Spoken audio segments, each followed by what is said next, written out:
คิดถึงวัดก่อนนะเจ้าที่แรกว่าจะมาแล้ววันนี้ว่าจะเบี้ยวคณะศรัทธาขึ้น 104.5 เมกะเฮิรตซ์ขึ้นเพื่อการศึกษาพระพุทธศาสนาและวัฒนธรรมนะเจ้าแต่อย่างใดโอ้เกิดไปเกิดมาจ้าดีกว่าบ่มานะเจ้ามาล่ามาขวายต้องขอสุมาอภัยนะเจ้าต้องดูแลพระในบ้านก่อนนะเจ้าพอดีจะออกมาแหม10 นาทีจะออกมาแล้วนะเจ้าคือถ้าก่อนเวลา10 นาทีออกมานี่ก็คือตันนะเจ้าเพราะจากที่บ้านมาประมาณ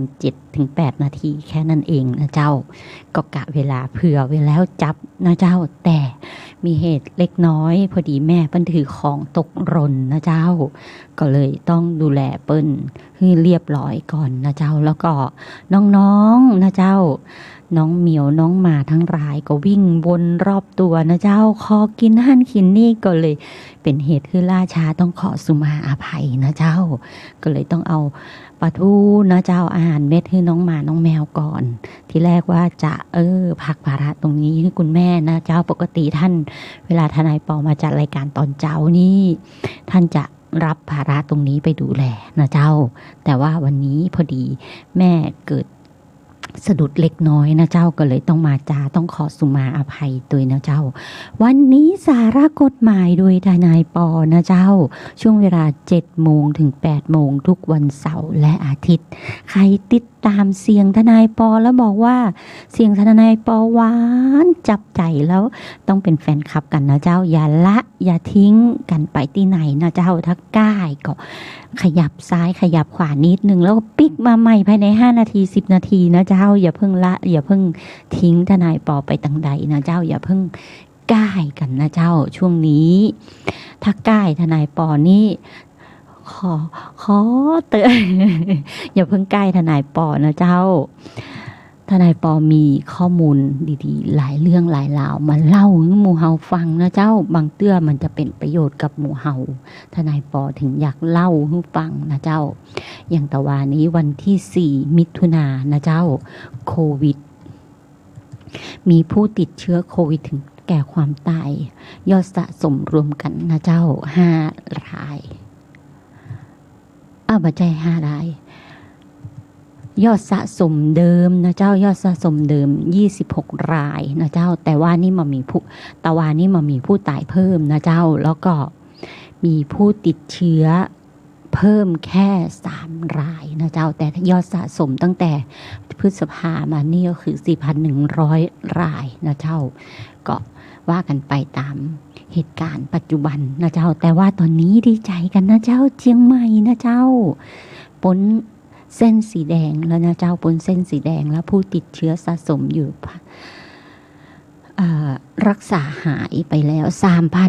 3,994 รายติดเชื้ออยู่ในโรงพยาบาลแค่80 รายนะเจ้าตรงนี้ก็ค่อยชั่วกันนะเจ้าแล้วอยู่ในช่วงระยะปลอดภัย46 รายอยู่ในระยะที่มีอาการแต่น้อย21 รายนะเจ้าอยู่ในภาวะรุนแรง8 รายแล้วก็โคม่า5 รายนะเจ้าก็ว่ากันไปตามอาการนะเจ้าเป็นข้อมูลจากสาธารณสุขจังหวัดนะเจ้าสจสาธารณสุขจังหวัดเชียงใหม่นะเจ้าถ้าใครนะเจ้าถ้าใครมาจากจังหวัดอื่นนะเจ้าสำหรับผู้ที่เดินทางเข้ามาในจังหวัดเชียงใหม่เข้าไปในเชียงใหม่ชนะแอปเชียงใหม่ชนะนะเจ้าลงทะเบียนเข้าพื้นที่เชียงใหม่สำหรับผู้เดินทาง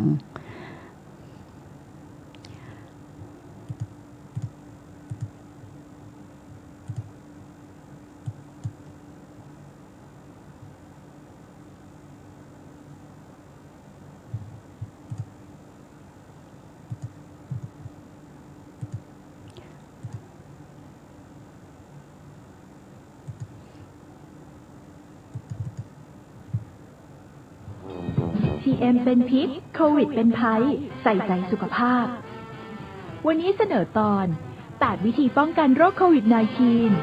-19 การเพิ่มระยะห่างทางสังคม Social Distancing 8 วิธีปฏิบัติป้องกันโรคโควิด -19 วิธีที่ 1 ห้ามไปพื้นที่แออัดต่างๆเช่นสถานบันเทิงโรงเรียนโรงภาพยนตร์กิจกรรมกีฬา เปลี่ยนเป็นการทำงานที่บ้านสื่อสารผ่านอินเทอร์เน็ตและเรียนออนไลน์วิธีที่ 2 เปลี่ยนพฤติกรรมการแสดงความสัมพันธ์ด้วยห้ามกอดหรือจูบวิธีที่ 3 หลีกเลี่ยงการเข้าไปในห้องที่แออัดห้องประชุมห้องชุมนุมขนาดใหญ่เพื่อลดการรับและแพร่กระจายเชื้อโรค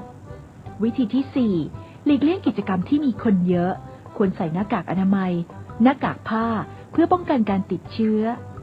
วิธีที่ 5 ระวังการใช้สิ่งของสาธารณะและของที่ใช้ร่วมกับผู้อื่นเช่นราวบันไดลูกบิดรีโมทคอนโทรลปุ่มกดลิฟต์และควรล้างมือทุกครั้งหลังสัมผัสสิ่งของสาธารณะวิธีที่ 6 ควรหลีกเลี่ยงชั่วโมงเร่งด่วนในสถานที่ที่มีคนเยอะเช่นรถสาธารณะหรือร้านสะดวกซื้อวิธีที่ 7 ควรอยู่ห่างๆกันอย่างน้อย 1-2 เมตรเพื่อลดโอกาสการรับและแพร่กระจายเชื้อโรค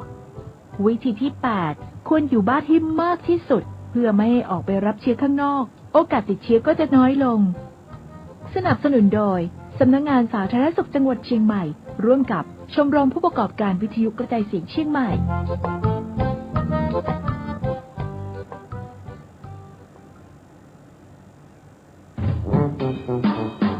PM เป็นพิษโควิดเป็นภัยใส่ใจสุขภาพวันนี้เสนอตอน7ขั้นตอนล้างมือป้องกันโควิด -19 ช่างน้องเคยเห็นช่างหรือเปล่าร้องเพลงนี้2 รอบพร้อมกับ7ขั้นตอนการล้างมือป้องกันโควิด -19 เริ่มกันเลยนะคะ 1. ฝ่ามือถูฝ่ามือ 2. ฝ่ามือถูหลังมือ 3. ประกบฝ่ามือถูซอกนิ้ว 4. ฝ่ามือขัดหลังนิ้ว 5. ถูนิ้วโป้ง 6. ขัดฝ่ามือด้วยปลายนิ้ว 7. ถูรอบข้อมือ7ขั้นตอนง่ายๆเริ่มวินาทีนี้ปลอดภัยอย่างแน่นอนเจ้า7ขั้นตอนง่ายๆนะเจ้ากระบวนการล้างมือนะเจ้าเป็นคลิปเสียงจากนักจัดรายการวิทยุเพื่อหมู่เฮาเจ้าบ้านทั้งหลายนะเจ้าจะได้รู้ว่าขั้นตอนการล้างมือเป็นอย่างไรนะเจ้าวิธีการแล้วก็เรื่องโควิดเป็นพิษตอนนี้นะเจ้าต้องระวังกันอย่างมากเลยในเรื่องของสงครามโรคนะเจ้าไม่ใช่โรคลอลิงนะเจ้าโรครอเรือนะเจ้าโรคทั้งหลายมันเป็นเหมือนสงครามเชื้อโรคที่เข้ามาเบียดเบียนร่างกายของมนุษย์นะเจ้าบอกว่าโรคทางกายโรคทางใจนะเจ้าตอนนี้โรคทางกายเข้ามาก็น้องโควิดนะเจ้าโรคทางใจเข้ามาก็คือโรคเหตุปัจจัยในการใช้ชีวิตนะเจ้าปัจจัย1 2 3 4 5นะเจ้าเสื้อผ้าอาหารเงินเครื่องนุ่งห่มทั้งหลายนะเจ้าเหตุปัจจัยทั้งหลายเหล่านี้ทำให้เป็นโรคร้ายทำให้จิตใจได้รับความเสียหายบางทีบางคนเมื่อพักงานนะเจ้ากลับไปอยู่บ้านก็กลายเป็นโรคซึมเศร้านะเจ้าเมื่อเป็นโรคซึมเศร้าสิ่งที่ตามมาก็เป็นอันตรายแก่กายนะเจ้าเพราะฉะนั้นตรงนี้แม้จะพ้นโควิดแล้วนะเจ้าต้องช่วยกันดูแลสภาวะจิตใจเพื่อนบ้านคนรอบข้างนะเจ้าและเพื่อนร่วมงานทุกท่านให้มีสภาวะเป็นปกติกันโดยไวนะเจ้าแล้วก็กลับมาทำงานได้อย่างดีเยี่ยมเหมือนเดิมนะเจ้าเพราะฉะนั้นตรงนี้วอน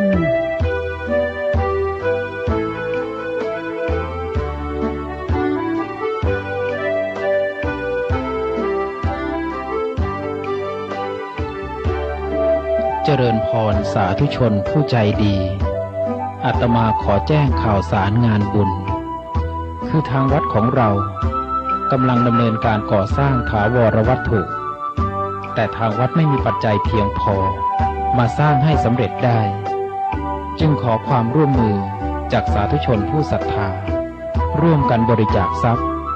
เพื่อร่วมสร้างวัดของเราให้เจริญรุ่งเรืองมั่นคงตลอดไป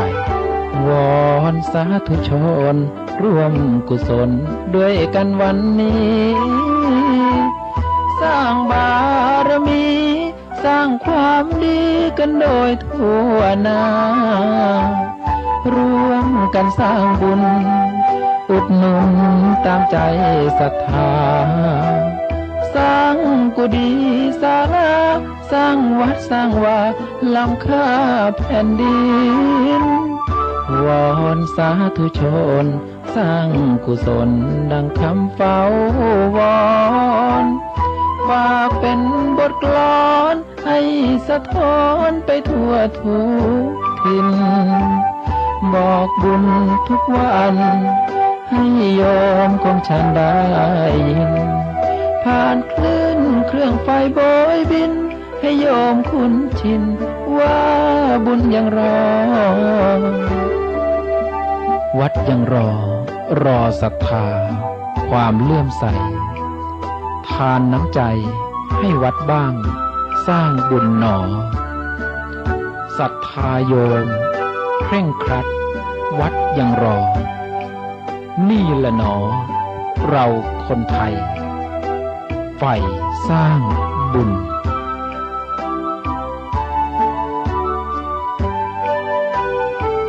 เสียงนี้ฝากไปให้โยมหญิงชายทั้งสิ้นให้ทานถือสิ้นชีวิตจะไม่เคืองคุณวอนสาธุชน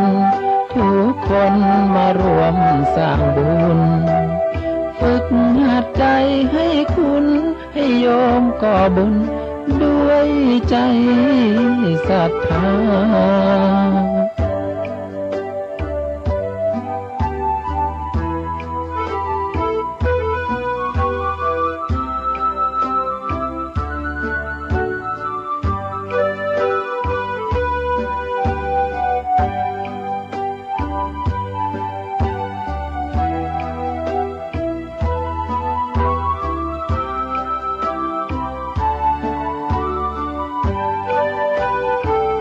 เสียงนี้ฝากไป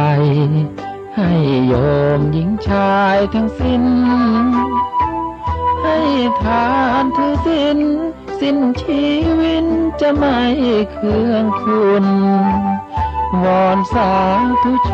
นทุกคนมารวมสร้างบุญ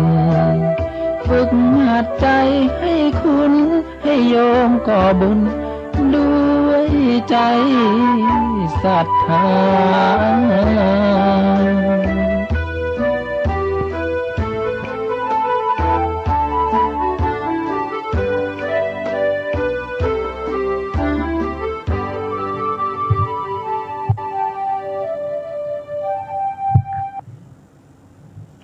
เจ้าวอนโยมด้วยใจศรัทธานะเจ้าอย่าลืมทิ้งวัดนะเจ้าอย่าทิ้งไม่ใช่อย่าลืมทิ้งอย่าลืมนะเจ้าวัดอย่าทอดทิ้งวัดช่วยกันดูแลวัดนะเจ้าถ้าช่วยกันดูแลฮีดหอยวัฒนธรรมนะเจ้าเดือนนี้วันสุดท้ายของเดือน9นะเจ้าวันที่9นะเจ้าวันที่9ที่10นี้ที่จริงเปิ้นเริ่มไหวกันมาเรื่อยๆแล้วนะเจ้าถ้าจ้ากว่านี้ก็จะติดวันเสียนะเจ้าเปิ้นบอกบางคนก็ไหววันนี้บางคนก็ไหวพรุ่งนี้นะเจ้าคุณพี่พยาบาลที่เกษียณราชการแล้วเปิ้นไหววันนี้นะเจ้าแต่ว่าได้นั่งคุยกันนะเจ้าในเรื่องการระวังดูแลสุขภาพนะเจ้าเผอิญเดือนนี้ทนายปอเป็นเดือนที่ตกหนักนะเจ้าเลือดตกอย่างออกเล็กน้อยนะเจ้า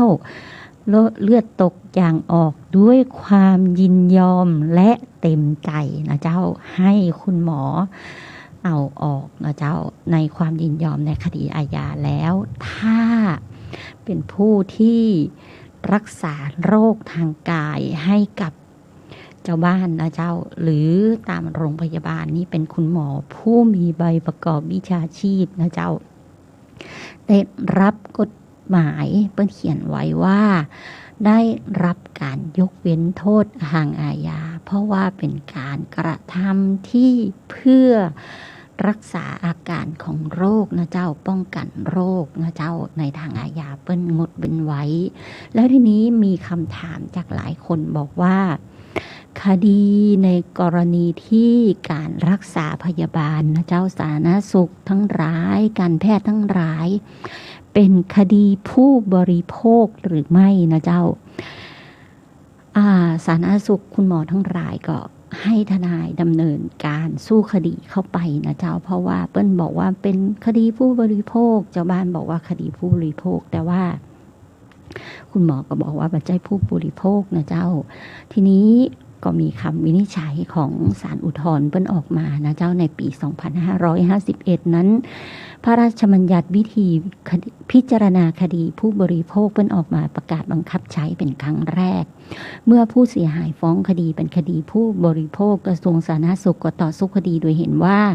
คดีทางการแพทย์ไม่ใช่คดีผู้บริโภคทุกคดีซึ่งมีการส่งข้อต่อสู้ดังกล่าวไปให้ประธานศาลอุทธรณ์วินิจฉัยตามที่กฎหมายกำหนดปรากฏว่าประธานศาลอุทธรณ์วินิจฉัยทุกคดีว่าคดีที่เกี่ยวกับการรักษาพยาบาลเป็นคดีผู้บริโภคเพราะเป็นการบริการทางการแพทย์นะเจ้าและมีการจ่ายเงินค่าบริการแก่ผู้ให้บริการแม้ว่าจะเป็นจำนวนเล็กน้อย30 บาทนะเจ้าหรือมีผู้อื่นเห็นไม่ใช่เห็นหรือมีผู้อื่นเช่นสปสชนะเจ้าเป็นต้นจ่ายให้ก็ถือว่าเป็นการให้บริการแล้วจึงถือเป็นคดีผู้บริโภคที่ต้องเป็นไปตามพระราชบัญญัติวิธีพิจารณาคดีผู้บริโภคพ.ศ. 2551เป็นคำวินิจฉัยของประธานศาลอุทธรณ์ที่22/2552นะเจ้าซึ่งคำวินิจฉัยดังกล่าวถือเป็นที่สุดจะอุทธรณ์หรือฎีกาบ่ได้แล้วนะเจ้าเหตุที่เจ้าบ้านเปิ้นอุทธรณ์นี้ก็คือเปิ้นอยากหูว่าจริงๆแล้วมันเป็นอย่างไรนะเจ้าเพราะฉะนั้นเมื่อคำวินิจฉัยของประธานศาลอุทธรณ์ออกมาก็จึงเป็นที่สุดยืนยันเอามาใช้ในถึงปัจจุบันได้ว่าทุกคดีที่เกี่ยวกับการรักษาพยาบาลและมีการจ่ายค่ารักษาพยาบาลโดยใครก็ตามนะเจ้าบอกว่าโดยหน่วยงานของหลวงหรือโดยเอกชนเองก็ตามนะเจ้าต้องเป็นคดีผู้บริโภคหมดเหตุที่ฝ่ายผู้ประกอบวิชาชีพต้องการให้คดีทางการแพทย์เป็นคดีผู้บริโภคเพราะวิธีพิจารณาคดีผู้บริโภคแตกต่างจากวิธีพิจารณาคดีความแพ่งในสาระสำคัญหลายประการโดยถือหลักว่าผู้บริโภคเป็นผู้มีความด้อยกว่าผู้ประกอบธุรกิจผู้ให้บริการด้วยในการต่อสู้คดีหลายประการจึงให้เกิดความบ่เป็นธรรมนะเจ้าก็มีกระบวนพิจารณาคดีผู้บริโภคเพื่อให้สิทธิ์แก่ผู้บริโภคหลายประการเพื่อให้เกิดความเท่าเทียมในการต่อสู้คดีข้อแตกต่างดังกล่าวที่ใจความเด่นๆมันก็จะมีว่าคดีผู้บริโภคสามารถฟ้องคดีโดยไม่ต้องมีทนายความเพราะจะมีเจ้าพนักงานคดีที่ศาลเป็นผู้ช่วยดำเนินคดีฮื้อนะเจ้าแต่อย่าลืมว่าเราเป็นเจ้าบ้านแม้ไปคือเจ้าพนักงานคดีเปิ้นดำเนินคดีฮื้อประเด็นสำคัญใหญ่ๆบางทีเปิ้นก็ไม่ได้บอกนะเจ้าเพราะฉะนั้นทนายขอแนะนำว่าควรมีทนายความให้คำปรึกษาและดำเนินกระบวนการให้จะดีกว่านะเจ้าส่วนคดีแพ่งสามัญต้องมีทนายฟ้องและดำเนินคดีนะเจ้าในศาลที่มีเป็นคดีผู้บริโภคนั้นเจ้าหน้าที่นิติกรก็จะเขียนให้ได้นะเจ้าโดยไม่ต้องเสียค่าธรรมเนียมในการเขียนแต่ก็ต้องเสียค่า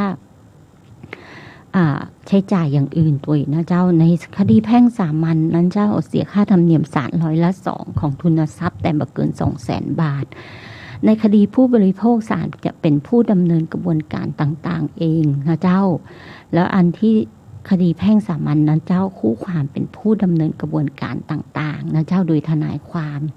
คดีผู้บริโภคภาระการพิสูจน์เป็นของจำเลยนะเจ้าคดีแพ่งสามัญศาลต้องพิพากษาบ่ใจภาระการพิสูจน์เป็นของโจทก์และผู้กล่าวอ้างนะเจ้าใครเป็นคนฟ้องทนายฝ่ายที่ฟ้องก็เป็นฝ่ายพิสูจน์ก่อนนะเจ้าเอาพยานหลักฐานเข้าพิสูจน์ก่อนคดีผู้บริโภคนั้นศาลพิพากษาเชิงลงโทษได้นะเจ้าคดีแพ่งสามัญศาลพิพากษาเกินคำฟ้องบ่ได้นะเจ้าเพราะฉะนั้นฟ้องตะใดก็ต้องเอาตะอันนะเจ้าคดีผู้บริโภคนั้นคือศาลพิพากษาตามดุลพินิจได้นะเจ้าคำพิพากษาศาลอุทธรณ์เป็นที่สุดนะเจ้าเว้นแต่จะขออนุญาตให้ฎีกาเฉพาะข้อกฎหมายและเกี่ยวกับประโยชน์สาธารณะหรือปัญหาสำคัญตะอันนะเจ้าส่วนในคดีแพ่งสามัญคำพิพากษาศาลฎีกาเป็นที่สุดเว้นแต่ที่กฎหมายห้ามฎีกาในข้อเท็จจริงนะเจ้าคดีผู้บริโภคกระบวนพิจารณาเป็นไปด้วยความรวดเร็วไม่ เลื่อนคดีโดยบ่จำเป็นนะเจ้าแต่คดีแพ่งสามารถเลื่อนคดีได้เป็นตอนๆนะเจ้าและแต่วิธีการกระบวนการสืบพยานจะเป็นอย่างไรนะเจ้าคดีผู้บริโภคศาลต้องมีการไกล่เกลี่ยทุกคดีก่อนพิจารณานะเจ้าแต่ว่าถ้าคดีแพ่งสามัญนั้นมันต้องมีการไกล่เกลี่ยก่อนพิจารณาคดีก็ได้นะเจ้าศาลทำการไกล่เกลี่ยหรือไม่ก็ได้นั่นเองนะเจ้าแต่ว่าในการพิจารณาของศาลนะเจ้าที่ว่าเป็นไปตามดุลพินิจของท่านนะเจ้าดุลพินิจของท่านจะ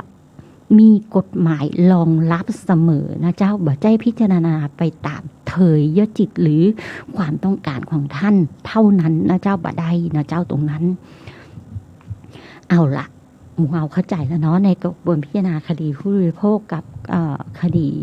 แพ่งสามัญนะเจ้าความแตกต่างกันตรงนี้ทำให้หมอทั้งหลายถึงมาต้องการให้เข้าไปอยู่ในคดีผู้บริโภคกล่าวโดยสรุปคดีผู้บริโภคสามารถฟ้องได้ง่ายและบ่เสียค่าธรรมเนียมศาลทำให้ผู้เสียหายเกี่ยวกับการรักษาพยาบาลฟ้องคดีแพทย์พยาบาลและต้นสังกัดจำนวนมากเพราะบ่ต้องลงทุนอะไรอย่างเลยแพ้ก็บ่ต้องเสียอย่างชนะก็ได้เงินเมื่อมีการฟ้องคดีได้ง่ายและมีการฟ้องคดีนักทำให้หมอและเจ้าหน้าที่ที่เกี่ยวข้องต้องหวาดผวาวิตกกังวลเสียขวัญและเสียกำลังใจเพราะต้องทำงานรักษาพยาบาลทุกวันปัจจัยที่อาจเกิดเหตุบ่พึงประสงค์มากจึงมีความเสี่ยงทุกวันแพทย์เกิดความเครียดส่งผลกระทบต่อการให้บริการแก่ประชาชนนะเจ้าจริงๆตรงนี้ทนายปอมาเห็นตัวเลยนะเจ้ากับการที่ว่าฟ้องด้วยบ่เสียค่าธรรมเนียมศาลในการรักษาพยาบาลนั้นจริงๆแล้วคุณหมอมันน่าจะเครียดนะเจ้าถ้าทำงานด้วยความซื่อสัตย์สุจริตรอบคอบมันก็มีการค้านกันได้สองอย่างนะเจ้าบอกว่าฟ้องง่ายถ้าทำงานด้วยความละเอียดสุจริตรอบคอบแล้วแม้ฟ้องง่ายนะเจ้าฟ้องไปแล้วบ่เป็นความจริงนะเจ้าการฟ้องเกินความเป็นจริงก็เป็นความผิดได้นะเจ้าหากเป็นแค่คดีแพ่งแล้วไปทำกระบวนการพิจารณาบ่ใช่กระบวนการพิจารณาทำเรื่องประเด็นเป็นแค่ละเมิดในทางแพ่งแล้วเป็นไปทำข้อเท็จจริงให้หนักเกินกว่าความเป็นจริงนะเจ้าไปฟ้องให้ต้องรับโทษหนักเกินกว่าความเป็นจริงนี่ก็มีโทษทางอาญารองรับนะเจ้าว่าทำให้ผู้อื่นต้องรับโทษทางอาญาเกินกว่าความเป็นจริงนั้นมีเราสามารถเป็นกระบวนพิจารณากระบวนการของกฎหมายนะเจ้าไม่ใช่กระบวนพิจารณา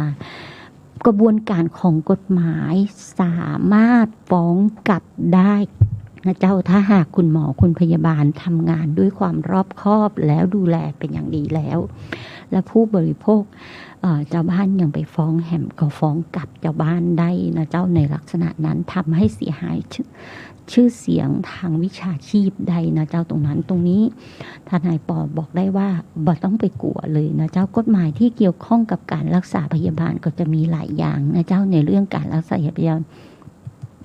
มีทั้งทางแพ่งทางอาญานะเจ้าทางแพ่งก็เป็นเรื่องการสัญญาทางละเมิดนะเจ้าความยินยอมในทางแพ่งมันก็มีเพราะเราก่อนเราจะเข้าผ่าตัดนี้เราต้องเซ็นสัญญายินยอมนะเจ้าแต่โดยหลักปฏิบัติโดยเป็นปกติของเจ้าบ้านทั่วไปก็อ่านเอกสารนักๆอย่ามาเข้าใจนะเจ้านายปอขนาดเป็นนักกฎหมายเองเวลาเซ็นยินยอมให้ญาติผู้ป่วยเป็นญาติผู้ป่วยไปเซ็นยินยอมเนี่ยบางเตื้อก็ไม่ได้อ่านอย่างนักนะเจ้าอ่านพยายามจะอ่านแล้วบางทีเจ้าหน้าที่ก็เร่งเซ็นไปเติมเพราะมันมีอย่างในลักษณะนั้นแต่ท่านอธิบายตรงนี้ก็เป็นปัญหาในเชิงที่เกิดปัญหานี้หลายท่านกับหลายท่านเหมือนกันเจ้าที่ทนายปอได้ยินได้ยินมานะเจ้าในเรื่องละเมิดในเรื่องสัญญานะเจ้าสัญญาทางแพ่งน่ะถ้ายินยอมโดยเอกสารเป็นต้องใจเอกสารหลักฐานเป็นตัวสืบนะเจ้าแต่ว่าถ้ากรณีที่การตัดอวัยวะร่างกายทั้งรายนะเจ้าการเซ็นยินยอมนั้นก็จริงถ้าพิสูจน์ได้ว่าผู้เสียหายหรือคนถูกตัดนั้นนะคัดค้านแล้วนะเจ้าเซ็นไปแล้วแต่เกิดเปลี่ยนใจต้องทำตามวัตถุประสงค์ของผู้ป่วยก่อนนะเจ้าถ้ามาทำตามวัตถุประสงค์ของผู้ป่วยที่ยินยอมเปลี่ยนเจตนายินยอมแล้วบ่เปลี่ยนอย่างฝืนทำไปโดย ขัดขืนความยินยอมของผู้ป่วยตรงนี้ความผิดอาญาเกิดได้ทันทีเลยนะเจ้าตรงนี้ทนายปออยากจะบอกให้หมู่เขารับรู้ว่าในทางอาญานั้นความยินยอมเป็นเอกสารว่าสำคัญเต้าความยินยอมของผู้ป่วยตามความเป็นจริงนะเจ้าตรงนี้เพราะฉะนั้นต้องระมัดระวังไว้ด้วยนะเจ้าในกรณีละเมิดจงใจหรือประมาททำให้ผู้อื่นได้รับความเสียหายตรงนี้ก็คือหูอยู่ว่าเปิ้นเปลี่ยนเจตนาแล้วแต่จงใจนะเจ้าจงใจถ้ากฎหมายอาญาก็เป็นเจตนาประสงค์ต่อผลก็มีความผิดอาญาได้นะเจ้าตรงนี้ก็ว่ากันไปตามกระบวนการนะเจ้าแต่ถ้ากรณีที่ประมาทเลินเล่อนะเจ้ากระทำโดยประมาทนะเจ้าขาดความรอบคอบปราศจากความระมัดระวังก็ผิดสัญญาทางแพ่งนะเจ้าถ้าการรักษาพยาบาลนั้นต้องเพิ่มมากขึ้นนะเจ้าแต่ถ้ากรณีที่ประมาทและเป็นทำการรักษาโดยประมาทเป็นเหตุให้ผู้อื่นถึงแก่ความตายนี้ก็อยู่ในกฎหมายอาญาได้ด้วยนะเจ้าเพราะฉะนั้นตรงนี้ต้องระมัดระวังตัวนะเจ้าเจตนาไม่ประมาทก็คือบ่ได้เจตนาบ่ได้ตั้งใจแต่ถ้าเจตนาคือประสงค์จะทำการรักษาโดยฟื้นจากความยินยอมของผู้ป่วยตรงนี้ก็คือหูอยู่ว่าผู้ป่วยบ่ให้ทำแต่ก็จะทำเป็นความผิดอาญานะเจ้าตรงนี้ถ้าประมาทก็คือผู้ป่วยยินยอมรักษาพยาบาลไปตามปกติแต่ว่าขาดความรอบคอบกันในการรักษาพยาบาลนะเจ้าทำให้มีดอยู่ในขี้ปุ๋มนะเจ้าหรือกรรไกรอยู่ในขี้ปุ๋มหรือเทปพักก๊อตอย่างทั้งหลายลงอยู่ในขี้ปุ๋มนี่คือประมาทขาดความรอบคอบนะเจ้าก็ความรับผิดอยู่ที่กับผู้รักษาพยาบาลกับหัวหน้าทีมในการรักษาพยาบาลนั้นนะเจ้านั่นคือความระมัดระวังในภาวะเช่นนั้นนะเจ้าในการขณะกระทำนะเจ้าความระมัดระวังตามวิสัยของพยาบาลหมอที่อยู่ในการรักษาพยาบาลทีมรักษาพยาบาลต้องมีความรอบคอบนะเจ้านี่คือเรียกว่าการขาดความรอบคอบอะไรทั้งหลายลืมไว้ในขี้ปุ๋มหรือร่างกายของผู้ป่วยนี่ก็ระวังตัวนะเจ้าตรงนี้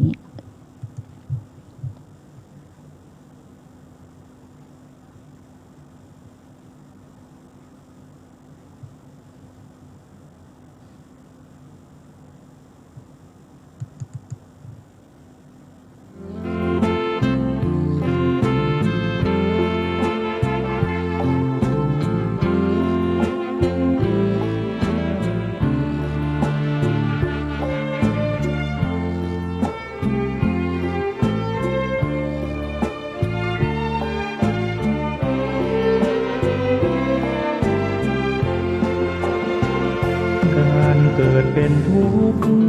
เหตุทำให้เกิดทุกข์ช่องทางดับทุกข์นั้นคืออุเบกขาอริยสัจสี่รวมความได้เห็นปัญญาส่องฉายบัญชาในภาวะจิตในโลกิยธรรม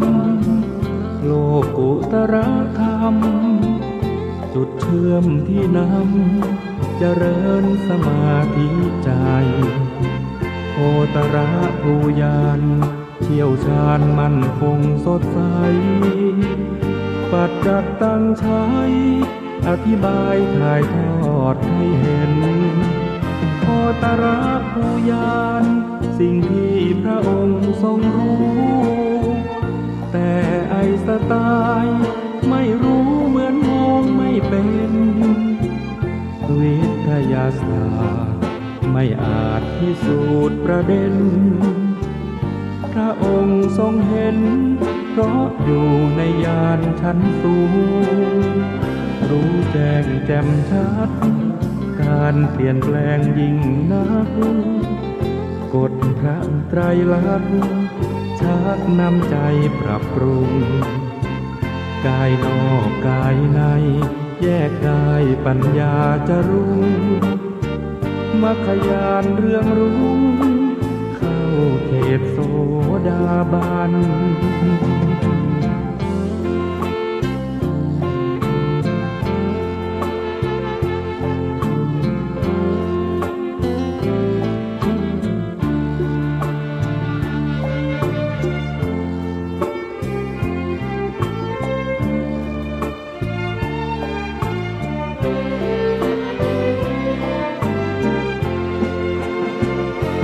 ตระผู้ยานสิ่งที่พระองค์ทรงรู้ แต่ไอสไตล์ไม่รู้เหมือนมองไม่เป็น วิทยาศาสตร์ไม่อาจพิสูจน์ประเด็น พระองค์ทรงเห็นเพราะอยู่ในยานชั้นสูง รู้แจ้งแจ่มชัดการเปลี่ยนแปลงยิ่งนักกฎพระไตรลักษณ์ชักนำใจปรับปรุงกายนอกกายในแยกได้ปัญญาจะรุ่งมัคคยานเรืองรุ่งเข้าเขตโสดาบัน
อคิดว่าหัวใจ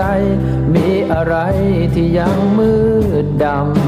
ำมีเรื่องค้างใจมากมายที่คิดจะทำแต่ก็เผลอให้ใจตกต่ำอยากจะย้ำสำคัญจริงๆกรุณาฟังธรรมฟังให้หมดแล้วความเครียดจะลดเป็นความจริงเธอจะมีปัญญาและงดงามอย่างยิ่งถ้าฟังธรรมจริงสักครั้งหนึ่งหลับตาลงหากใจยังคงคุ้นเครื่องจะเป็นผู้หญิงผู้ชายหรือว่าประเทืองจะเด็กจะโตผู้ทอนในเมืองจะเป็นในพลในพันผู้กองใน10ทุกเรื่องต้องคิดจะทำยังไงหากเธอฟังแต่คำป้อยอกิเลสมนุษย์ไม่เคยจะพอสลับกันไปหน้าบ้านหน้างอที่สุดก็ช้ำทุกผู้ทุกคนเลยเนาะแต่ยังไม่ฟังธรรมะจะท้อก็ถือโอกาสตรงนี้บอกกันซะเลยจะคิด